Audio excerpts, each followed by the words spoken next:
রাজশাহী বিশ্ববিদ্যালয় কেন্দ্রীয় ছাত্র সংসদ রাকসু নির্বাচনে ভোট গ্রহণের দিন ছিল 25 সেপ্টেম্বর, কিন্তু শিক্ষক কর্মকর্তাদের কমপ্লিট শাটডাউনে তারিখ পরিবর্তন করতে বাধ্য হয় কমিশন। শিক্ষক কর্মকর্তারা আলটিমেটাম দিয়ে শাটডাউন প্রত্যাহার করেন। সেই আলটিমেটামের সুরাহা হয়নি এখনও, ফলে নির্বাচনের আগে আবারও শাটডাউনের ঘোষণা আসতে পারে, জানিয়ে শঙ্কায় প্রার্থীরা। আমি বুঝি নির্মাণের শিল্প, সালাম স্টিল বোঝে ডিউরেবিলিটি। সালাম স্টিল মোস্ট ডিউরেবল স্টিল। আমরা যারা প্রার্থী আছি আমরা চেষ্টা করছি সবার কাছে পৌঁছানোর এবং পূর্বের আমেজটা যাতে ফিরে আসে সেই চেষ্টাটাও অব্যাহত রয়েছে।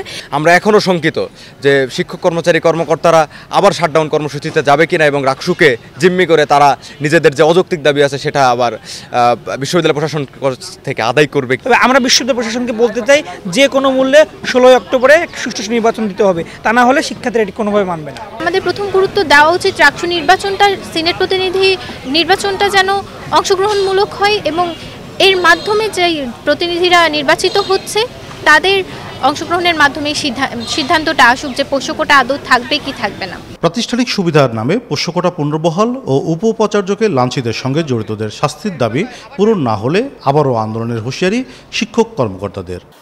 আমরা অচিরেই আবার আমরা ইউটিউবের কার্যনির্বাহী কমিটি বসে মিটিং করে আমাদের পরবর্তী কর্মসূচি জানাতে পারবো যে সেই স্থগিতটা। আশ্বাসের প্রেক্ষিতে আমরা কিন্তু আমাদের যে প্রোগ্রাম চলমান ছিল সেটা স্থগিত করেছি। তবে নির্ধারিত দিনে ভোট গ্রহণে আশাবাদী কমিশন সচিব বলছেন, প্রশাসনের মাধ্যমে সব পক্ষের সঙ্গে আলোচনা করে সঠিক সময়েই রাকসু নির্বাচন সম্পন্ন করা হবে।